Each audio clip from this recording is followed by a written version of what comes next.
It's about time for us to begin our class this morning. You will open your Bibles to 1 Thessalonians chapter 5. 1 Thessalonians chapter 5. We finished verse 11, and we're ready for the questions. And on page 96 of your class book.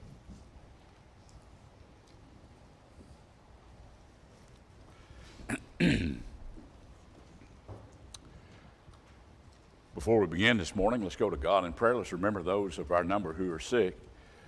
Most are recovering. It's good to have the Chumleys back and Ann back this morning. So they're able to be back with us, and so we appreciate that. And some others that the Holtz, Mike and Deborah. So it's good to see some making some recoveries and are able to be back with us. And so for that, we're grateful and thankful.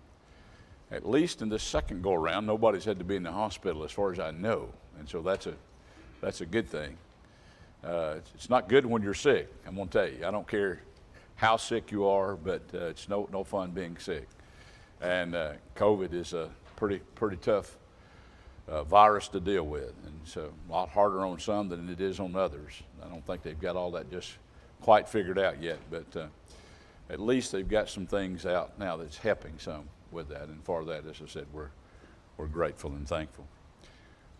One sad note, Calvin Esri died and passed away, and his visitation, I think he has two visitations, Monday and Tuesday, and then the funeral is on Wednesday, and that's in Centerville, I think, isn't it? So there, but let's keep that family in our thoughts and prayers. Of course, the church here supported Calvin when he was preaching, and he'd gotten sick just recently, and wasn't able to overcome the sickness. So let's keep that family in our thoughts and prayers. If you would, ask you to bow, and Ken, how about leading us in a word of prayer?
Amen.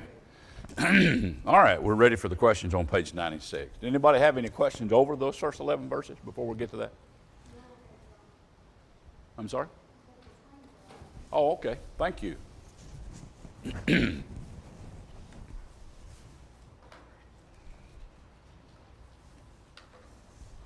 I forget that sometimes.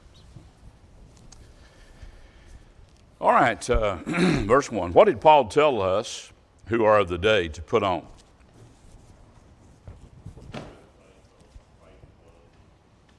Okay, and one other. All right, and the helmet of salvation. So the breastplate of faith and love, and as a helmet, the hope of salvation. As I said, these three words are used pretty regular throughout the New Testament: faith, love, and hope. And of course, one of the things that Paul said, like for instance in 1 Corinthians 13, the greatest of these obviously would be love. It's the basis of the foundation of those other things.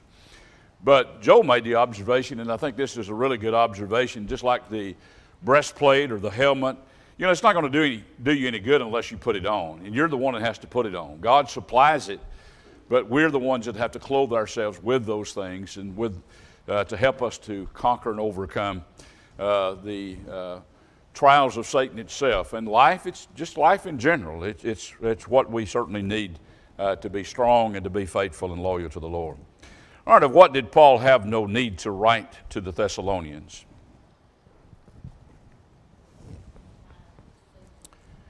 All right, concerning the times and the seasons, obviously, of the Lord's coming. Why did he not have to tell them or write them about this, though he did?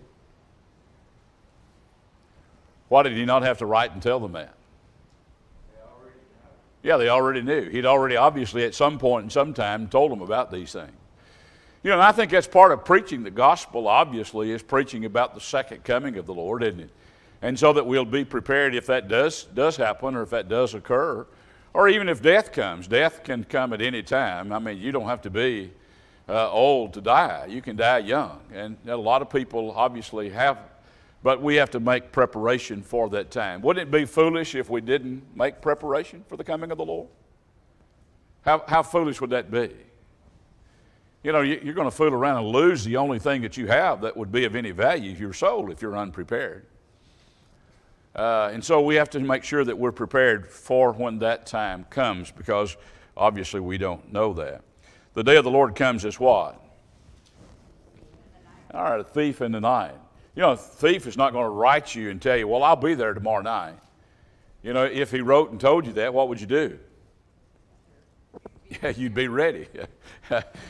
You'd either have the police already there or something, wouldn't you? Yeah, maybe you'd leave and you'd take your valuables with you and you just leave whatever you want to take. Well, you can have that. I don't care about that. But no, you would be prepared for it. And so he's telling us the same thing concerning his second coming. You know, what does that do about those who say that the signs of his coming, it's pointing more and more like he's coming immediately? What does that do to that thought? Does it pretty well destroy it? Well, that pretty well destroys that thought. You know, men have always tried to predict the second coming of the Lord. And some people have made, obviously, thousands and thousands of dollars of writing concerning his second coming. You know, I pointed out to you a little book that was sent out, 88 Reasons Why the Lord's Coming in 1988. That little book was sent out to 300,000 various churches or religious leaders. But I don't think I shared this with you, and I meant to. There was 4.5 million copies of that sold. Now, what does that tell you? So somebody made a pretty good little bit of chunk of change off of selling that book, didn't he? And actually, the thing about it, the Wiseant, I think was his last name, Wiseant, something like that. He actually wrote another book that the Lord was going to come in 1999. Now, how many copies of that you think he sold? I didn't read any that he actually sold. Actually, nobody would publish it, so I think that was the problem. But, and I think he was convinced of that. I just think he was deceived, obviously. But, you know, the Lord's going to come as a thief in the night, just like he says. And even in Matthew 24, he said it's going to be like the days of Noah. He said they're going to be eating and drinking and marrying and giving in marriage. And of course, then he'll come. And so in other words, everything's going to continue just like it is. You know, I remember back in 2000, I told people, I said, I know he's not coming in January the 1st on 2000. They said, how do you know that? I said, well, because everybody's expecting him then. And I said, he's not going to come when everybody's expecting him. I said, he's going to come when nobody's expecting him. So, but regardless, you know, he tells us that we don't know and we have to be prepared. All right, unto what has God appointed us? All right. That's right, so that we would not experience the wrath of God. And the wrath of God would be that he would destroy those that refuse to obey him. You know, in the 2 Thessalonians, he's going to deal with this again. As we talk about the second coming, we made this observation in the very beginning. Every single chapter in 1 Thessalonians mentions his second coming. Actually, when you start in 2 Thessalonians, the first two chapters mentions his second coming. And I think it's even implied within the third chapter itself, though it's not specifically mentioned. But you have the Lord's coming mentioned and talked about. But he's coming not so that we would experience his wrath, but so that we would receive the saving of our souls, the end of our salvation. In other words, go home to heaven when this life is over. He doesn't want anybody to be lost. He wants everybody to be saved. And he gives everybody the opportunity. But the sad thing is that there's a lot of people that's going to refuse the offer. All right, what will men be saying when the Lord comes? Peace and safety. All right, peace and safety. And of course, maybe they are experiencing peace and safety in the lands at that time. But it's not going to be peace and safety when he comes. They're going to be destroyed as a result of their refusal to obey. All right, the Thessalonians are described as children of what? Children of light. All right, children of light or sons of light. And then children or sons of what else? Of day. All right, so of light and day. In other words, they're not living in the darkness of ignorance and sin, and they're not practicing sin as a way of life. And they're living, walking in the light, which would be the gospel of our Lord and Savior Jesus Christ. They're living like God wants them to live. And so they'll be saved when the Lord comes. All right, the suddenness of Christ's coming is compared to what? All right, labor pains of a pregnant woman, he says in verses 3. Comes suddenly. Us guys know nothing about that, but you ladies do. Comes suddenly? Yeah, suddenly. And so that's what he's talking about here. And so you can relate to that. All right, being children of the day, what should we do? Be sober, okay. And if you're sober, you're wise, you're aware of, your needs. What else? Watch, okay. It says not sleep, but let us watch and be sober. All those things go hand in hand. All right, what did Paul describe men as doing in the night? Sleeping, all right, and drinking. And of course, here the ideal of sleeping, and now he obviously is not talking about physical sleep, is he? They're not aware and not preparing, and so I think that's it. They're indifferent and they're unprepared. And then they're drinking at night as well, under the cover of night. It's sins, and it doesn't have to be drinking. There's a number of things, obviously, that we can see. Back in the book of Proverbs, in Proverbs 7, the young man who was tempted with the immoral woman, when did he turn down her street? When did he go before her house? It was at night, wasn't it? Late in the evening. And so under the cover of darkness, but yet God sees those things. Why do people do things at night? Think they won't be caught, all right? Or others won't see? And we understand that. In spite of the how brazen people are this day and time, still though, a lot of things are done under the cover of night, and they're not done in the daytime. So this is what he's talking about here. What did Paul encourage them to continue? Even as also ye do. All right, to comfort and edify one another. Do we still need to do that? Well, yeah, we still need to do that. Do we need to be comforted and edified? I think all of us need that, don't we? That's one of the reasons that he tells us to come together as the people of God. We often, as I said, point out Hebrews 10, verses 25, where he says, not forsaking the assembling of ourselves together as the manner of some. But if you go back to verses 24, he says to provoke unto love and to good works, to stir up love and good works. And so that's one of the reasons that we come together. Obviously, above all, to worship and honor our God, but also to edify and strengthen and comfort and encourage each other. And certainly we should receive comfort and edification as we come together as the people of God, as we encourage one another, but as we study together and pray together and do those kind of things together. All right, any thoughts about any of those 10? Any observations? All right, true or false? The Thessalonians were of the nights and darkness. False. No, they were of the day and light. Right the opposite of that. Children of the day must also sleep as do others. All right, false. Now, you can answer true if you look at it from the standpoint of physical sleep. And you might have looked at that way, but that's not what he's talking about. If you look at verse 6, He's saying that they don't sleep. And, of course, the word sleep there would be used for indifference and being unprepared. They're not indifferent to the second coming of the Lord, and they're not unprepared because they are prepared, because he says they're not of the night and not in darkness, they're of the day and light. So the opposite of that. Men will be given a second chance, so it does not matter if they are watching. All right, false. There's nowhere in the Scriptures that I've ever seen that even remotely mentions a second chance. No, the only chance that we have is now. In particular, Revelation letter talks about when he comes and says, we're going to be as we are. We're not going to be able to change ourselves and change our destiny. Back in Luke 16, sometimes that's called a parable. Actually, I think it's a true story of the rich man and Lazarus, you remember. They both died. And did the rich man, could he change his eternal destiny? No. He had 5 brothers back home. What do you want them to do? Yeah, change their death. They could while they were still living, but they couldn't after they're dead. And that's really one of the points that we can see in there. All right, the helmet we are to wear is faith and love.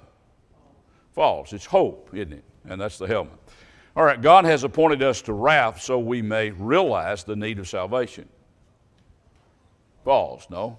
He's not appointed us to wrath. That's the thing that he said. So all those were false. He has appointed us to salvation. He wants us to be saved and gives us hope. And hope is the anchor of the soul. All right. Any thoughts? Any questions? All right, the thought question. In 1 Thessalonians 5, verses 6, Paul said, let us not sleep. But in verse 10, he said, Christ died for us whether we wake or sleep. Is this a contradiction? No. Now explain.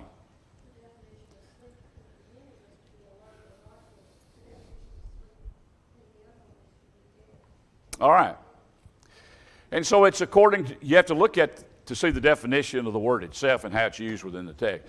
It's like any word that we use, even in English, and it's not any different, I don't think, in Greek or any other language. It's according to how the word is used within the sentence, isn't it? That gives us the definition of that particular term. And so we have to look at how it's used in the sentence to know the definition. Give me an illustration in English of a word that can have different meanings according to how it's used in a sentence. Anybody? Charles? The word slip. Slip? Slip of the tongue, slip on a banana peel, slip on the slips, put a boat in a slip. Okay. So it's according to how it's used. Really good illustration. Any others?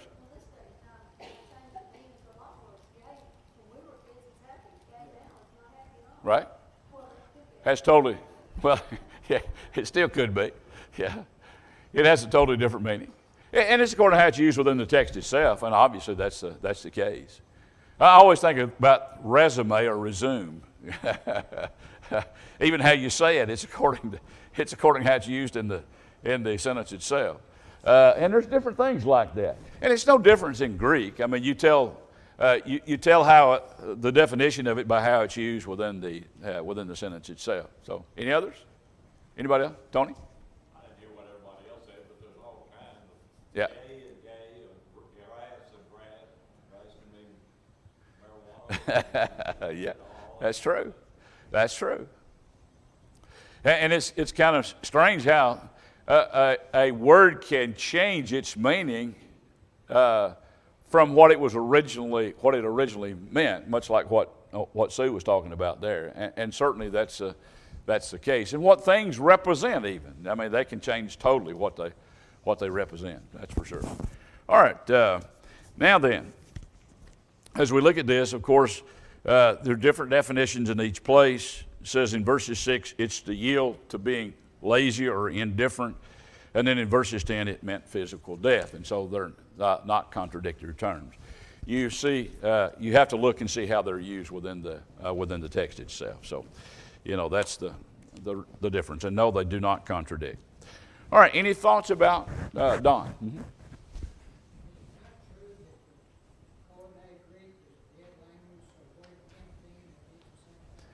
Yes, that's a real good point. I'm glad you brought that up, Don. I forgot that. Yes, Koine Greek is a dead language. And by being a dead language, that's the reason why. I think in that you can see the providence of God. And you can see how God was in control, that it was a dead language, and it doesn't change its meaning. I mean, whatever meaning it was then, now it can have different meanings within the sentence structures itself, but those words don't change from how they're defined within the sentence themselves. And so, that's the great thing about it. Where in our English language, words can change totally their meaning and can take on a whole different meaning other than what they were originally assigned. But in Koine Greek, that doesn't happen because, as you said, it's a dead language. And so, yeah, that's a great thought, Don. I appreciate you bringing that up. Any other thoughts? All right, then let's look at verse 12 in our studies. Now he's finished his discussion of talking about the second coming of the Lord. And now he's going to take up some different thoughts and different ideas. And really, he's making some concluding remarks to this epistle and some things that he wants them to do. He said, "And we urge you, brethren, to recognize those who labor among you and are over you in the Lord and admonish you." Now, who is he talking about here? And he continues the thought, by the way, in the next verse as well, that he says to esteem them very highly for work's sake. Who's he talking about?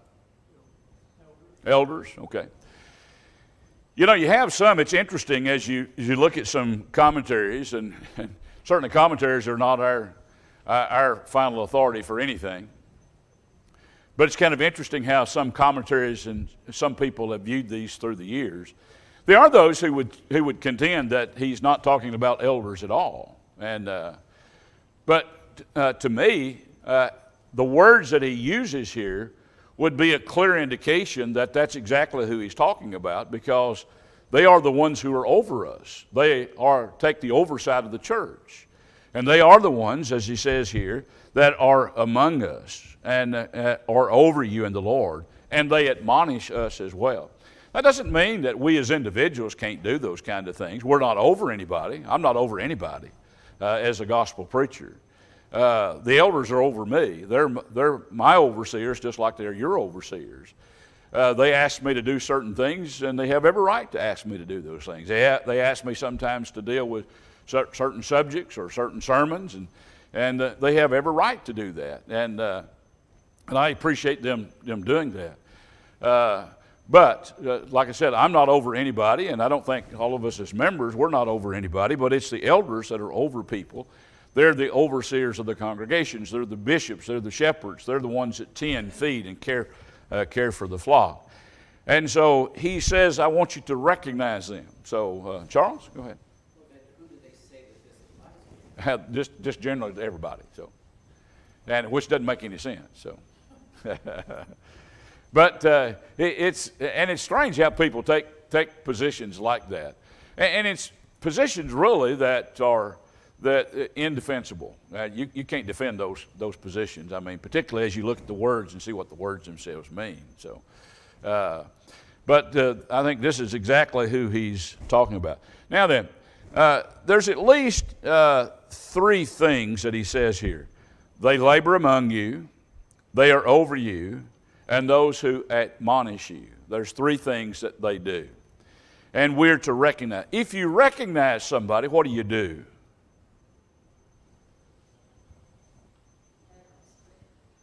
Pay respect. How respect toward? Okay. Appreciate. Okay. And I think that's kind of the thought or the ideal that's behind this. Do you think we appreciate those who are over us maybe like we should? I certainly hope we do, but maybe we don't like we should, and appreciate them for their work's sake. When I first started preaching in 1980, I preached in Chapel Hill for about 10 and a half years and preached in Nashville for about 10 and a half years, and first moved to Tullahoma. None of those congregations had elders. And so I told Sylvia, I said, I hope before I leave this world, I hope that I get the opportunity to work with a congregation that has elders to oversee the flock.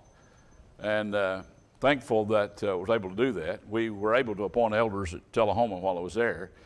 And this church, as far as I know, now you can correct me if I'm wrong in this, As far as I know, this church has always had elders. Would that be the proper assessment of that? It's always had elders? I think so, at least. As you go back and you look, I mean, it had elders ever since I've known. Ever since 1980, in 1980, along in about 1983, the church here supported me when I was preaching the gospel and when I was trying to preach full time. I don't remember all those who were elders. There was McAdams, I think, Brother McAdams. I know Ken's daddy, Brother Jordan was.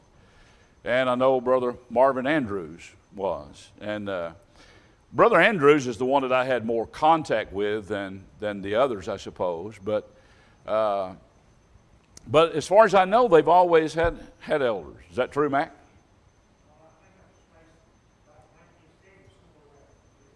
Okay, so there was a little time they didn't? Okay. But you know, the great thing about it is that I think the elders that are in position to oversee the flock now, that they don't want that to happen again. And they want men always to be qualified to serve. And boy, that's a great thing, because you need men to oversee the flock and to tend the flock and to take care of the flock. And that's what God wants to happen. And here, when you recognize someone, you know, sometimes we see like government officials. Well, this individual is recognized for their years of service. What do we mean when we use it that way? They're honored. Okay, they're honored, and they're appreciated, and the appreciation is shown by maybe some sort of ceremony that they might have for that individual. Well, I don't think this is talking about some sort of ceremony that we have, but you do recognize them, you do respect them, you do appreciate them for the work that they do. And the word recognize here, as far as Hebraically, says to have regard for one, cherish, to pay attention to. That's how Thayer defines the term. And then Vincent, in his word studies of the New Testament, says recognize them for what they are and as entitled to respect because of their office. And they're entitled to that respect because of the office that they're served, if they're doing the Lord's work. Now, obviously, if a person's not doing the Lord's work, then he shouldn't be recognized or appreciated when he's failing to do what the Lord would have him to do. And we understand that. But he's talking about people here that obviously that are doing what God would have them to do. And so we recognize them and appreciate them. Now, notice something else that he says in this. He said they labor among us. What's the point? What do we get out of that? Do what now? All right, as far as their authority is among them, okay. That's what Brother Dalton was pointing out. Tony? Probably the same thing Dalton said, I'm not sure. They're over that local congregation. All right, over that local congregation? Okay. It's laboring among us. In other words, you know, much like what Peter said in 1 Peter 5, you know, it's they oversee the flock that's among them, not some other flock. But, Fern? Yeah. Yeah. You know, a few years ago, it's been a little bit ago, I don't remember how long ago it was, but there was an instance down in Mississippi where they had gone out, started to work among the blacks, but yet the city itself was the one that helped start that work. They owned the building for that, and they were controlling the contribution that was taken among the black congregation out in the country. And so the congregation in the city, the elders basically was overseeing that flock. What's wrong with that? It's they have absolutely zero authority for doing that. Yeah. And you can see that's basically what they do. The Pope controls pretty well everything. And the same is true with a lot of denominational churches as well. You know, we'll be, hopefully, Lord willing, tonight, we'll be noticing the undenominational characteristics of the Lord's church. And actually, I'm going to preach this to you so that I can preach this somewhere else a little later. I always make sure that I know it good, and so I'll share it with you first, and then I'll share it with somebody else down the line. I've got a meeting in October in Lebanon, and so I'll be sharing that with them. That's what they want me to deal with. And so I thought, well, what better way to begin that than to share that with you. But yeah, there's several obviously characteristics that we can see of the Lord's church that is not denominational, and that would be one of them. Do they have councils and meetings together to decide what numbers of churches preach and teach? And they make decisions when they come together in those councils and synods to decide that? Well, yeah. What's wrong with that? We understand they have no Bible authority for that, yeah. But don't we have the Bible? All of us have the Bible. Can't we all read? And it needs church to be autonomous, to have its own elders, its own deacons. You know, as he wrote to the church at Philippi, that's one of the things that he said there in Philippians 1, wasn't it? And that's how he wrote to it. But y'all have said all that, and that really wasn't even on my mind. That wasn't what I was looking at in this. Like labor. Yeah, that's what I was thinking about. I'm thinking about labor. And y'all thinking about among us, and so that's good. I mean, that's exactly right. But it tells us the elders have a work to do, and it's not just a fancy title that's given to someone. And the same is true with deacons. Now, you need to understand that before you take on that role or position, or before you are appointed to that. There's a work for them to do. They labored who labor among you. They labored among them. They worked. And so there was a work to do. Now, this word labor is defined as, in the biblical Greek alone, says the labor with wearisome effort, to toil, and bodily labor. In other words, there's a toil. Sometimes there's a lot of work to do, isn't it, as the result of being in that position. A lot of things that have to be done. And those men are willing to do that, and they labor among us. Dalton? This is just a personal observation. Right. The majority of my experience has been in congregations that did not have elders. Yeah. One of the things that is so imperative in regard to this, first of all, you may, and I've been in places where they are men who are qualified, but they have no desire to be in that position, which Yeah. is the first problem. Yeah. The second problem is that without that leadership, without that experience, without those that they can look at and respect, Right. you have multitude of problems that crop up on a regular basis because of different factions in the congregation Yep. deciding that their thoughts and their ideas should be what is followed.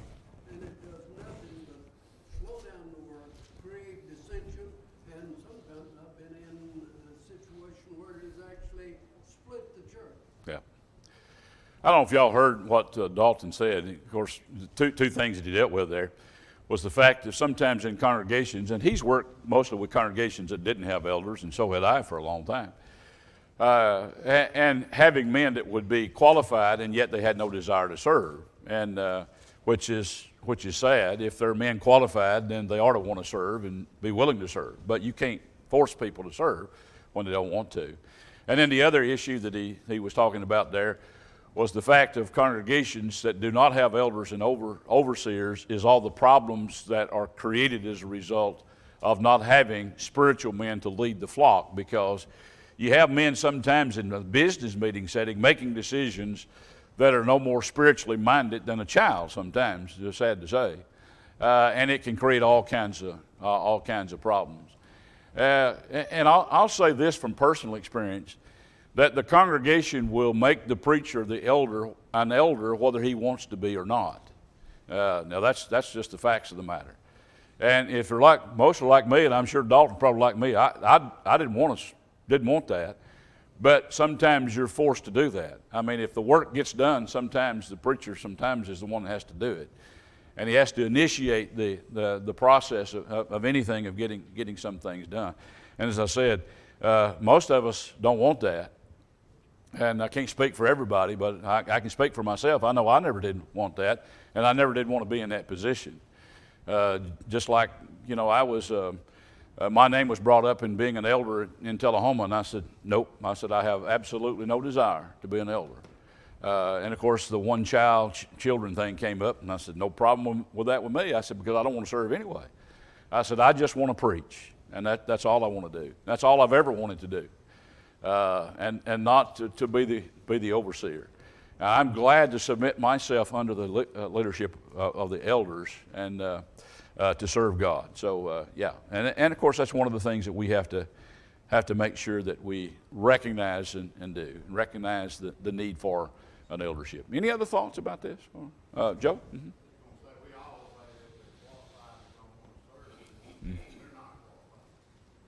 Yeah, they don't have the desire. Yeah. I mean, they may meet all those other qualifications except that one. So, I mean, yeah, that would be the one that they're not. It says, and it talks about it. It said, whoever desires the office desires a good work. And so, it's part of that. He has to want to serve. But he has to make sure that he wants to serve for the right reasons, too. Some may want to serve for the wrong reasons, just to be over somebody. And that's not the reason to want to serve. Serve, that's the thing. Serve others. And you're a servant. That's the greatest in the kingdom. You want to be great in the kingdom? Then that's how you can be great. Serve others, regardless of, the position that you may find yourself in. All right, any other thoughts about that? All right, so that's the thing that he said. Now, this word over you means to be over, to superintend, or preside over. The Authorized Version says to rule, Thayer says. Robertson, in his word picture, said literally those who stand in front of you, your leaders in the Lord. The presbyteries are bishops, and also he says, and deacons. He said, get acquainted with them and follow them. That's how he defines the particular term. And so obviously, as you look at the definition of the term, obviously then he has reference to those who are elders and those who may be deacons as well. I mean, he includes deacons in this. Deacons are not over us. They serve under the leadership of the elders. But there's still an office that they have to fulfill. There's a work that they do, and they can labor among us in that. What about somebody that's working and laboring in the Lord in a congregation, but yet is not in the position of an elder or a deacon? Can you still respect them for the work that they do? Men or women, regardless. Well, yeah. You appreciate that and appreciate what they do and the things that they do. Now, look at the third thing. He said they admonish you. What does the word admonish mean? Advice? Okay. Correction and instruction. Okay. Any others? Charles? Well, I found that originates a compound word and it means to mind and to place, therefore place in mind.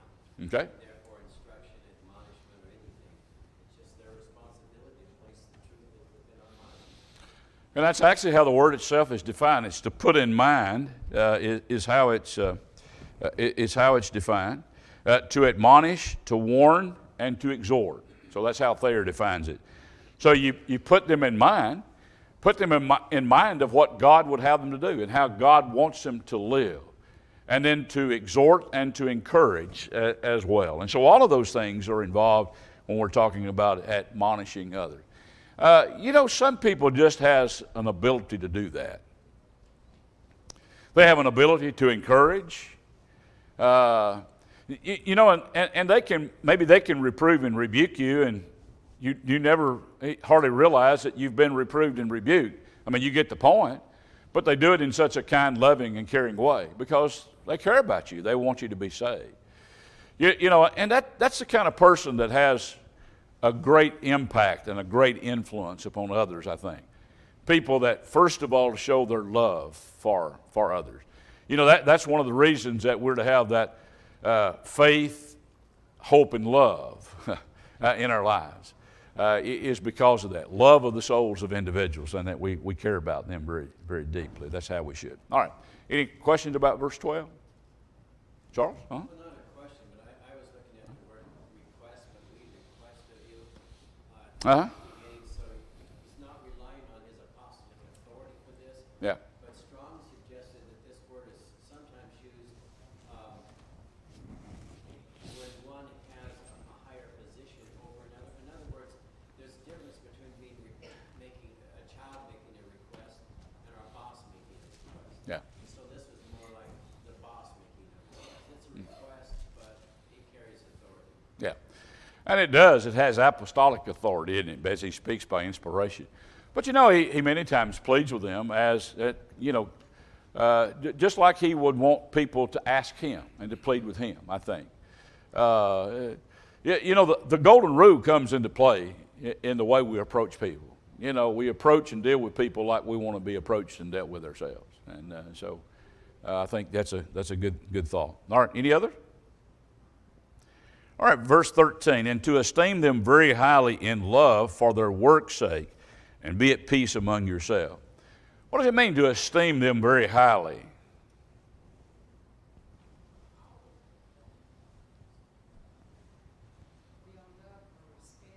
All right, build up a respect. Show respect for. Okay, kind of the ideal. No, Brandon? Maybe just the awareness that they have the highest position on the face of the planet. Okay, as far as in the body of Christ, yeah. All right, any other thoughts? Way we treat them? Yeah. We certainly have to treat them right, and we should really appreciate them, as I said, for their work's sake. Ms. Fern? Put them above, I think, really for their position. Okay. But for the position, All right. put them above us because All right. he is. To recognize his position that he's been placed in, okay? That he's over, and he is, yeah. To appreciate them very much for, and to show that. When we look at these things, I think we have to show that toward them. It's not just talking about it, but it's showing that and show how much we appreciate them. And I think that's the ideal. Kind of continues the thought, as I said from the previous verse, those who labor among us or over us, those who admonish us, and for all the work that they do and for the efforts that they put forth. And as he said, to esteem them very highly. The word esteem here is defined as metaphorically to lead out before the mind. That is to view, to regard, to esteem, to count, to reckon. Regard them as very highly deserving of love. And certainly they are deserving of our love and our appreciation for the work that they do. When they're doing the work that the Lord has assigned them and they're doing it in the proper way, then we should esteem them very highly. But even if they weren't doing that, we have no right to show disrespect for anybody or mistreat anybody. The Lord never gives us that right. Now, we may go to them and talk to them about that, but and that's not really what he's talking about in this particular verse, but certainly we should esteem them very highly. But once again, in love, and the word, or for in love, the word love here is agape. It's that same Greek word. It's beneficial love, and or benevolent love, I should say. And it's sometimes, obviously in this, it would be motivated because we recognize the work that they're doing and the labor that they're putting forth. Does it take time and effort for elders to serve as overseers of the flock? Well, yeah. They're doing things sometimes at night that maybe we're not doing, and sometimes through the day. And there's a lot of things and a lot of work to be done when you're overseeing the flock. And so we need to, as I said, appreciate them very much. Dalton? Mm-hmm. I think the problem that we have to see and overcome is the fact that they're not a lightning rod for every complaint that we have. One of the things you see even with preachers, that if there's a problem, they have no problem finding people who will come and tell them about what they hadn't done or what's bad. Mm-hmm. But the part we should be doing and esteeming them is that we ought to go and thank them every salt and every one of us for the time and effort they are putting in. Yeah. Anybody likes to know that they're appreciated for the job that they're doing, and makes them work harder when they know that that is the case. Well, and what Dalton was talking about said go to them and express to them some, ever so often your appreciation for them, and certainly they're worthy of that. Let me ask you this. Do you think elders need encouragement as well? Just like everybody else? Well, to ask that really is to answer it. Everybody needs that. And much like what Dalton was talking about, they need to be recognized for the good that they're doing. I think all of us appreciate that. And we appreciate the encouragement that we get and that we receive from others. I know as preachers, a lot of times, maybe we get some appreciation, expressions of appreciation, maybe sometimes that we don't really deserve, I'm afraid. And we have to be careful how we receive receive that as well. I mean, that can be detrimental to us if we get too much praise and we think that we're the greatest thing since sliced bread, and I'm going to tell you, that's not the case at all. We're just all servants, and we should be that. But I think everybody appreciates that and appreciates the encouragement that they get, and elders need that just like everybody else does, and deacons as well. All of us need to recognize the good that they're doing, the work, the effort that they're putting forth, and to esteem them very highly for that. But once again, look for their work's sake. In other words, the work that they are doing in services to the Lord. They're overseeing, they're feeding, they're tending, they're taking care of. They're even reproving and rebuking, they're admonishing. They're doing all of those things, and of course, trying to help us to get to heaven. It's just like a shepherd taking care of sheep, isn't it? You know, they're busy watching after that flock, and if a sheep wanders or goes astray, then they're trying to lead that sheep back. They're trying to get them to come back, and they're doing everything that they possibly can to make sure that every person goes to heaven when this life is over. All right, any other thoughts about verse 13? Charles? Mm-hmm. Just the absolute necessity of having truly qualified men. Uh-huh. And looking at the work of the elders, we know that there was a time when kings stood on divine right, and they argued that they were appointed by God, that their authority was from God. And what they meant by that is they could do anything they wanted, and people Yeah. had to obey them because they were supposedly from God. I agree, all authority is from God, and that's Yeah. abused.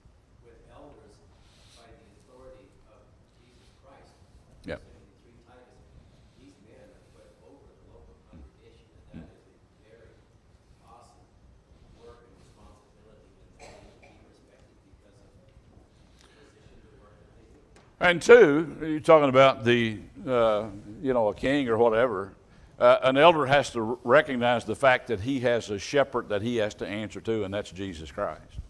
And an overseer of the flock has to understand that that's the Lord's flock as well. So, it's not just his flock. He's the overseer, or they are the overseers of the flock, but they have a shepherd over them, and they have to submit to their shepherd, and they have to submit to his rule, and have to do things that he tells them to do. That's a good thought. Any others? All right, look, we'll have just a couple of minutes. Look at verse 14. He said, "Now we exhort you, brethren, to warn those who are unruly, to comfort the faint-hearted, to uphold the weak, and be patient with all." Is he still talking about elders, or is he talking about all of us? All right. So now he includes, it seems at least, everybody, doesn't he? Do we all have a responsibility toward each other? For instance, in Galatians 6, he talked about, "Brethren, you who are spiritual, restore such a one with a spirit of meekness, considering yourself, lest you're also tempted." Now, in that particular text, he talks about those who are spiritual. Here's a work that God's given you to do. Did he say elders, or did he say those who are spiritual? Did he say deacons, or those who are spiritual? Did he say preachers, or those who are spiritual? It's not that elders and deacons and preachers are not spiritual, but aren't we all supposed to be spiritually minded individuals that are concerned about others and whether or not they're saved? Well, that's all of our responsibility. And I think this is what he's talking about here, much like what Charles says. He addresses brethren. He didn't say those who rule over you. And then he talks about three different types of people, I suppose, if you want to look at it. Those who are unruly, those who are faint-hearted, and the weak. And then he says to be patient with all. We'll stop there and we'll pick that up, Lord willing, on Wednesday night. Any thoughts? All right, thank you.